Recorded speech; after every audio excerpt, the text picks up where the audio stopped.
अस्सलामु अलैकुम वरहमतुल्लाहि वबरकातुहू। मेरे प्यारे साथियों, बुजुर्गों, दोस्तों और नौजवान, आप तमाम हज़रात के सामने जो टॉपिक लेकर आया हूँ वो है मैंने इस्लाम क्यों कबूल किया। मेरे प्यारे साथियों, इस उन्वान से आप लोगों को मालूम हो गया होगा, इस उन्वान को सुनकर आप समझ गए होंगे कि मैं क्या कहना चाहता हूँ और आज आप क्या सुनने वाले हैं। मेरे प्यारे साथियों, एक नया चेहरा, एक नया शख्स आपके सामने हाजिर है और खुशी मुझे इस बात पर हो रही है कि अल्लाह तबारक व तआला का बहुत बड़ा रहम व करम है हम पर, बहुत बड़ा एहसान है हम पर कि अल्लाह ने हमें शिर्क और गुमराही और अंधविश्वास की उस दलदल से निकाल कर इस्लाम की रोशनी में, इस्लाम के नूर में लाया है। मेरे प्यारे साथियों, अल्लाह का मैं बहुत बहुत शुक्रिया अदा करता हूँ कि अल्लाह ने मुझे इस्लाम की दौलत से नवाजा, ईमान की चाशनी हमारे दिलों में पैदा की, हमारी ज़ुबान में ईमान की क़ुव्वत पैदा की। मेरे प्यारे साथियों, बुजुर्गों, दोस्तों और नौजवानों, इसीलिए मैं आप तमाम हज़रात के सामने ये बताना चाहता हूँ कि मैंने इस्लाम क्यों कबूल किया। मेरे प्यारे साथियों, लेकिन इससे पहले मैं आप लोगों को दुनिया की हकीकत और हमारे मुसलमानों की हकीकत बताना चाहता हूँ, तब बात वाज़ेह हो जाएगी। मेरे प्यारे साथियों, मैं बताना ये चाहता हूं कि आज पूरी दुनिया के अंदर सबसे ज्यादा अगर जलील अगर कोई कौम है तो वो है मुसलमान, सबसे ज्यादा रुस्वा अगर कोई कौम है तो वो है मुसलमान, सबसे ज्यादा टारगेट अगर किसी कौम को किया जाता है तो वो मुसलमान। और मुसलमान अपने अखलाक के गिरने की वजह से, अपने दीन, अपने मजहब, अपने नबी, अपने अल्लाह, अपने रसूल से दूर होने की वजह से आज मुसलमान पूरी दुनिया में बदनाम है, पूरी दुनिया में जलील है, पूरी दुनिया में रुस्वा हो चुके हैं, पूरी दुनिया में वो मायूस हो चुके हैं और गैर मुस्लिम इसको सबसे ज्यादा टारगेट भी इसी को कर रहे हैं। आज पूरी दुनिया के अंदर देख लीजिए, कभी लव जिहाद के नाम पे, कभी तीन तलाक के नाम पे, कभी मुस्लिम पर्सनल लॉ के नाम पे, कभी गाय के गोश्त के नाम पे, कभी जनगण मन अधिनायक के नाम पे, कभी आजान के नाम पे, तो पता नहीं कभी हिजाब के नाम पे, तो कभी फलना, तो कभी डिंका, तो कभी ये, तो कभी वो। सिर्फ मुसलमानों को टारगेट किया जा रहा है, सिर्फ मुसलमानों को टारगेट किया जा रहा है। चारों तरफ से जो गलतफहमियां, जो अफवाहें फैल रही है इस्लाम के खिलाफ, जो आज मीडिया वाले ये फैला रहे हैं ना, मैं उमर अब्दुल्ला, मैं गवाही देता हूं मेरे प्यारे साथियों, मैं सूरज कुमार ठाकुर, मैं कह रहा हूं इस मंच के माध्यम से कि जो तस्वीर इन मीडिया वालों ने फैलाई है, जो गलतफहमियां इन मीडिया वालों ने फैलाई है, जो अफवाहें इन मीडिया वालों ने फैलाई है, रब कायनात की कसम, इसमें आटे में नमक के बराबर भी सच्चाई नहीं है, आटे में नमक के बराबर भी सच्चाई नहीं है। अब मैं गवाही देता हूं, मैंने इस्लाम को पढ़ा, मैंने इस्लाम को जांचा, मैंने इस्लाम को परखा है साहब। मैं पहले हिंदू था, बाद में मैं मुसलमान हुआ और मुसलमान होने का मेरा कारण भी यही था कि पूरी दुनिया में अगर कोई भी सच्चा धर्म है तो वो है दीन इस्लाम है। पूरी दुनिया में अगर अमन और सुकून और चैन वाला मजहब अगर कोई है, कोई अमन और सुकून और चैन वाला, शांति वाला धर्म है, तो वो है दीन इस्लाम, वो है दीन इस्लाम है। और इस दुनिया के अंदर मैं नहीं कहता हूं ये, बल्कि माइकल एच आर्ट की ये जुबान है। माइकल एच आर्ट ने कहा कि पूरी दुनिया में सबसे बेहतरीन कैरेक्टर वाला इंसान, पूरी दुनिया में सबसे अच्छा चरित्र वाला इंसान, पूरी दुनिया में जिसके अखलाक को हर इंसान को आइडियल और मॉडल बनाना चाहिए, जिस इंसान को, इस दुनिया के हर इंसान को मॉडल बनाना चाहिए, वो है जनाब मोहम्मद रसूलुल्लाह सल्लल्लाहु अलैहि वसल्लम। मेरे प्यारे साथियों, बुजुर्गों, दोस्तों और नौजवानों, क्या कहते हैं वो? अरे तू तो पैदा हुआ था हिंदू, मुसलमानों के बच्चे पैदा होते हैं हिंदू, बाद में इसको खतना करके मुसलमान बना दिए जाते हैं। अरे तुम्हारे पुरखे, तुम्हारे बाप दादा ये भी तो हिंदू थे, बाद में इसको तुमने मुसलमान बना दिया है। अरे तुम तो पैदा होते हो हिंदू, बाद में तुम खतना करके मुसलमान बना दिए जाते हो। सत्य ना, सनातन धर्म ही तो ये हिंदू धर्म है, सत्य सनातन धर्म तो हिंदू धर्म है। मेरे प्यारे साथियों, मैं उन लोगों से कह देना चाहता हूं कि पूरी दुनिया के अंदर कोई माई का लाल ऐसा पैदा नहीं हुआ है जो मुझे यह साबित करके दिखा दे कि कोई बच्चा जब पैदा होता है तो हिंदू पैदा होता है। क्यों? क्योंकि मैंने ऋग्वेद पढ़ा है, मैंने यजुर्वेद पढ़ा, मैंने अथर्ववेद पढ़ा, मैंने सामवेद पढ़ा, मैंने गरुड़ पुराण पढ़ा, मत्स्य पुराण, मार्कंडेय पुराण, मैंने श्वेतासार उपनिषद, छांदोग्य उपनिषद, शतपथ ब्राह्मण, रामायण, भगवद गीता, महाभारत, मैंने सारी किताबों को पढ़ा साहब। लेकिन किसी किताब के अंदर मैंने ये नहीं देखा जिसमें यह लिखा हो कि कोई भी बच्चा जब पैदा होता है तो हिंदू पैदा होता है। क्या पैदा होता है?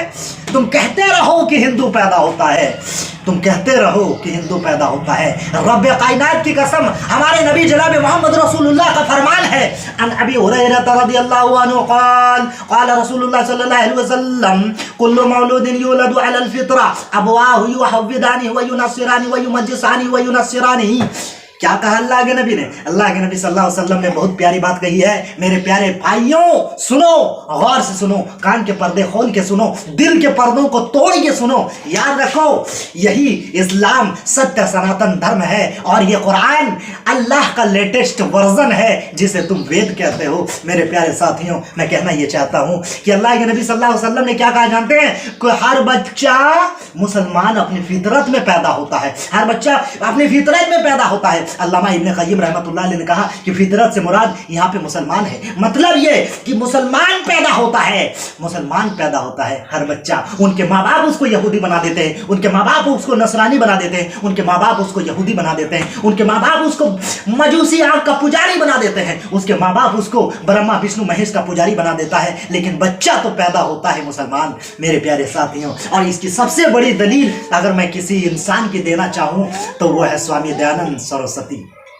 वह है स्वामी दयानंद सरस्वती। आप कहेंगे कि आप क्या बात कर रहे हैं, कैसे कह सकते हैं आप ये बात, कैसे कह सकते हैं आप ये बात। मेरे प्यारे साथियों, स्वामी दयानंद सरस्वती की जीवनी अगर आपने नहीं पढ़ी है तो आओ मैं तुम्हें सुनाता हूं। स्वामी दयानंद सरस्वती एक ऐसे हिंदुस्तानी थे जिनके माँ बाप शिव के पुजारी थे, जिनके माँ बाप ब्रह्मा विष्णु महेश के पुजारी थे, लेकिन उन्होंने अपने माँ बाप के धर्म को कबूल नहीं किया। उन्होंने वेदों को पढ़ा तो वेदों में लिखा हुआ था एकम ब्रह्म द्वितीय नास्ते नेहना नास्ते किंचनम एकम एव द्वितीयम नातस्य प्रतिमा अस्ति यस्य नाम महादस्य न समदर्शी सेति स्तति रूपमास्य। ओम, ओमकार ये पूरी दुनिया का मालिक है, वो कभी मरता नहीं है, उनका कोई माँ बाप नहीं है, उसको किसी चीज की जरूरत नहीं है, उसको हम अपनी आंख से देख नहीं सकते हैं, वो अकेला है, उसके अलावा कोई नहीं है, ये वैदिक धर्म कहता है।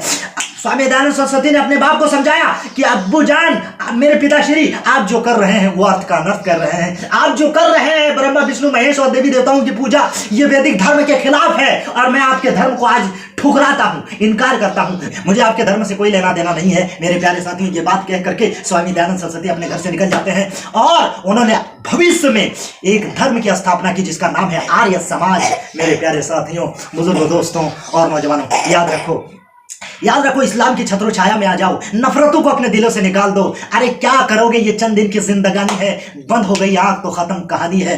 बहरहाल मेरे प्यारे साथियों, मैं कहना ये चाहता था कि हमें लोग सवाल करते हैं, अरे तू तो पैसे के लिए इस्लाम कबूल किया है, अरे तू तो लड़की के लिए इस्लाम कबूल किया है, कोई कहता है कि अरे आतंकवादी और दहशतगर्द बनने के लिए इस्लाम कबूल किया है, कोई कहता है कि नहीं पैसा कमाने का इनको शौक चढ़ गया है इसलिए इस्लाम कबूल किया। और मौलाना जर्जिस ने खुद कहा है मेरे भाई, मौलाना जर्जिस ने खुद कहा, चाय पिलाया और सवाल ढूंढना शुरू कर दिया। सबसे पहले सवाल क्या किया, तुमने इस्लाम क्यों कबूल किया है?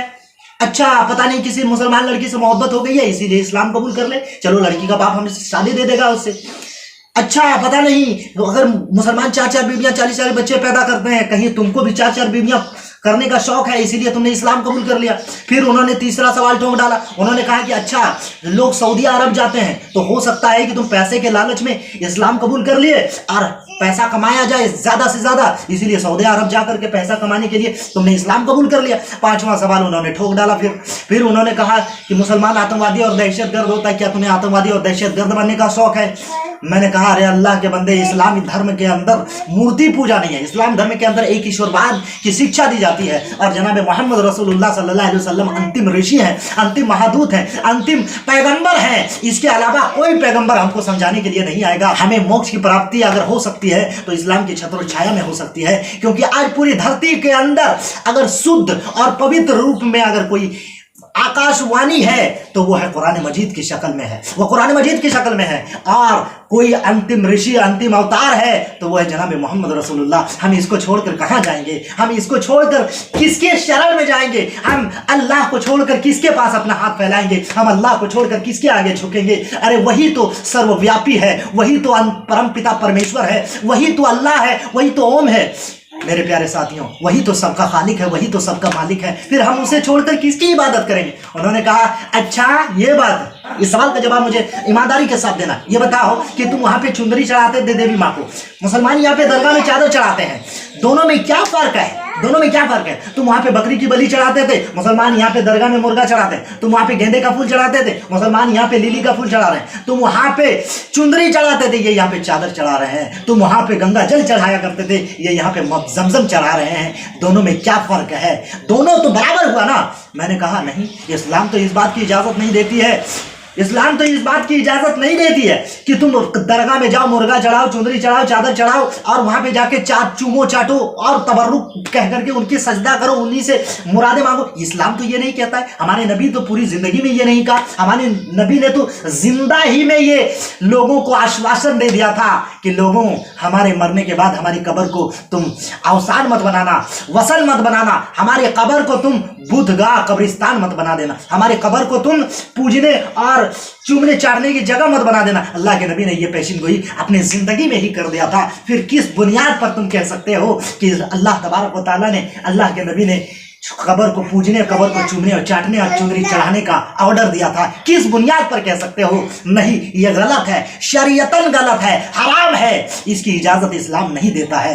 बहरहाल अगर इसकी इजाजत देता है तो इस्लाम धर्म में और हिंदू धर्म में कोई फर्क नहीं है। मेरे प्यारे साथियों, बुजुर्गों, दोस्तों और नौजवानों, चलिए आगे बढ़ते हैं। बहरहाल उन्होंने क्या कहा कि तुमने इस्लाम कबूल किया है लड़की के लिए, तुमने इस्लाम कबूल किया है पैसे के लिए, तुमने इस्लाम कबूल किया है दुनिया को दिखाने के लिए। मैं कहना चाहता हूं कि दुनिया दिखाने का नाम इस्लाम नहीं है, न दुनिया दिखाने का नाम इस्लाम है, न दुनिया कमाने का नाम इस्लाम है। इस्लाम उसे कहते हैं जो भूखे को खाना खिलाता है, जो प्यासे को पानी पिलाता है, इस्लाम उसी का नाम है।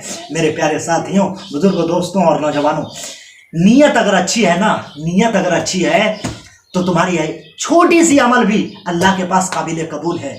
हमारी नीयत ये नहीं है, हमारी नीयत अल्लाह और उसके रसूल की तरफ हिजरत करना है, अल्लाह और उसके रसूल को राजी करना है, तो फिर कोई माई का लाल ये नहीं मुझे दावा कह के कह सकता है कि तुम्हारी नीयत खराब है। क्यों? क्योंकि ये दुनिया दिखावे से जानती है, और दिखावा कितना भी अच्छा हो, अल्लाह तुम्हें तुम्हारी नीयतों से जानता है। इस दुनिया के अंदर औरतें अगर अपने चेहरे पर पाउडर और पैंट पोत करके घूमे तो उसे दुनिया हसीन और जमील समझती है। जो आदमी इस दुनिया के अंदर जितना ज्यादा झूठ बोलता है उसे उतना बड़ा नेता और लीडर समझा जाता है। जो आदमी इस दुनिया में लोगों को देता है धोखा उसे समझा जाता है होशियार। मेरे प्यारे साथियों, ये दुनिया है झूठों का बाजार, ये दुनिया है झूठों का बाजार। संभल कर रहिए, इस दुनिया में जो दिखता है वही बिकता है। इमाम बुखारी रहमतुल्लाह अलैह ने बहुत प्यारी बात कही थी, इन्नमल अमालु बिन्नियात। रावी हदीस हजरत उमर बिन खत्ताब रजी अल्लाह अन्हु क्या कहते हैं, अन उमर इब्न अल-खत्ताब रजी अल्लाह अन्हु क़ाल क़ाल रसूलुल्लाह सल्लल्लाहु अलैहि वसल्लम इन्नमल अमालु बिन्नियात इन्नमा लिकुल्लि इम्रिइन मा नवा फमन कानत हिजरतु इलल्लाहि व रसूलिही फहिजरतु इलल्लाहि व रसूलिही। अल्लाह के नबी ने कहा कि जो आदमी अल्लाह और उसको रसूल को राजी करने के लिए हिजरत करता है, अल्लाह और उसको रसूल को राजी करने के लिए इस्लाम कबूल करता है, वो अल्लाह और उसके रसूल राजी हो जाएंगे इंशाअल्लाह। वमन कानत हिजरतुहु लिदुनिया युसीबुहा, कोई आदमी दुनिया कमाने के लिए अगर इस्लाम कबूल करता है तो वो दुनिया की नज़र में तो मुसलमान हो सकता है, लेकिन रब्बे कायनात की नजर में वो कभी मुसलमान नहीं हो सकता है। अल्लाह के नबी ने फिर कहा, अब इम्राअतिन यनकिहुहा फहिजरतु इला मा हाजरा इलैहि, कोई आदमी अगर किसी लड़की से शादी करने के लिए इस्लाम कबूल करता है तो रब्बे कायनात की कसम वो दुनिया की नजर में मुसलमान तो हो सकता है, तुम उसको घर वापसी करा सकते हो वो मुसलमान लड़की या मुसलमान लड़की को शादी करने की वजह से, लेकिन रब्बे कायनात की कसम वो अल्लाह की नजर में वो मुसलमान नहीं हो सकता है। तुम यहाँ पे मुसलमान कहते हो कि मुसलमान लव जिहाद करता है, मुसलमान लव जिहाद करता है, रब्बे कायनात की कसम इस्लाम में इसकी कोई इजाजत नहीं है। इसीलिए मैं आप तमाम हजरात से ये गुजारिश करता हूँ, इल्तिमास करता हूँ, मेरे हिंदू भाइयों, तुम गलत अफवाहें मत फैलाओ। तुमको भी हिसाब देना पड़ेगा, तुमको भी मरना पड़ेगा, तुमको भी कब्र के नीचे जाना पड़ेगा। अगर कब्र के नीचे नहीं जाओगे, आग में जलने के बाद भी तुम्हें दोबारा जिंदा किया जाएगा। तुम ये क्यों भूल जाते हो कि तुम्हारी मंजिल है कब्र? क्यों तुम भूल जाते हो तुम्हारी मंजिल है कब्र? अरे तुम जिस दुनिया में आए हो यह है जिंदगी का सफर। मेरे प्यारे साथियों, मैं अपनी बात को ख़त्म करता हूँ। अल्लाह रब्बुल आलमीन से दुआ है कि अल्लाह हमें कहने सुनने से ज़्यादा अमल करने की तौफीक अता फरमा। आमीन। व आखिरु दावाना अनिल हम्दुलिल्लाहि रब्बिल आलमीन। अस्सलामु अलैकुम व रहमतुल्लाहि व बरकातुहू।